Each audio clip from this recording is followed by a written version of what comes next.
Former House Speaker Newt Gingrich says the federal government is so bloated, automatic budget cuts might actually be a good thing. And on another front, Gingrich is out this morning with a blistering critique of top strategists in his own party. Speaker Gingrich is with us now from Chicago. Good morning. Good morning. Good to be with you. You have said that billionaires and strategists should not be picking candidates and that they may have too much influence. Who are you talking about and what did you mean? Well, look, I was very specifically saying that in a newsletter people can get at gingrichproductions.com that the idea Karl Rove has of creating some super PAC to go out and basically pick Republican Senate nominees, for example, is a terrible idea. We don't want to become a party in which a handful of political bosses gather up money from billionaires in order to destroy the candidates they don't like. And that's what we're talking about.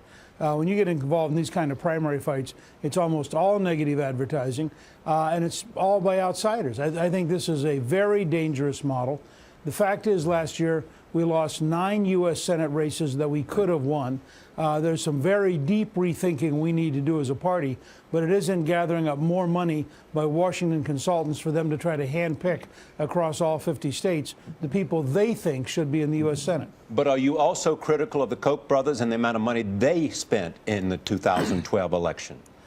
I'm not critical of people who get involved in the process between the two parties. If you're in a general election and both sides have access to a lot of resources, if you direct your resources against the other party, I'm very critical of the idea that you're going to start seeing people, and you see it, by the way, right here in Chicago, where Mayor Bloomberg of New York is spending millions of dollars to try to influence the Democratic primary here.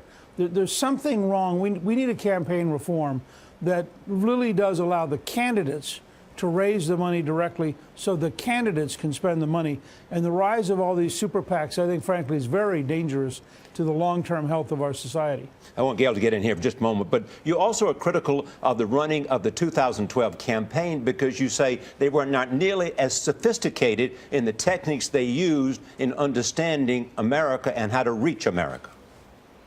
Sure. Look, I think this is a very core problem of the Republican Party, and I decided to speak out because I do think Chairman Reince Priebus has moved us in the right direction by beginning to raise these questions. But I think a lot of our consultants are frankly just kidding themselves about how big the gap is.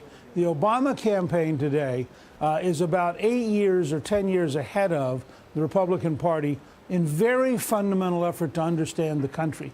This is a country which is in many ways younger, more Latino, more Asian American, more African American than Republican strategists are capable of dealing with. And as a result, in many ways, we're beginning to be non-competitive at the presidential level. We're doing great with governors. We have 30 governors with 315 electoral votes, but we're not doing well at the presidential level. And what do you hope will come of your criticism? Are you hoping that they will engage you in conversation?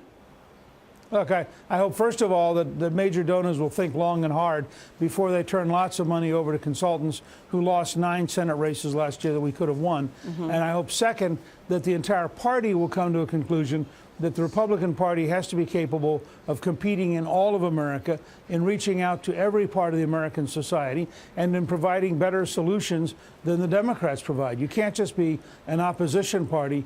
You have to be a party that has a better alternative to attract people to your side. This is what I did in the 70s and 80s and 90s, and I'm back doing the same thing again. It's a little bit unfortunate, but I think it's a very important role for us, an argument for us to have inside the party. Okay, before you go, you're in Chicago. You're with David Axelrod at the University of Chicago, who called you the godfather of gridlock. What do you say, Newt Gingrich, to people that see you as a guy who really set up this culture of gridlock that we're still in? I say we passed welfare reform, which was the largest conservative social reform in your lifetime. We passed 4 consecutive balanced budgets. We got an awful lot done. Speaker. We were very tough, but we also got a lot done. To be discussed at a further date. Yes. Thank you so much for joining us this morning from Thank Chicago. You. Good to be with you.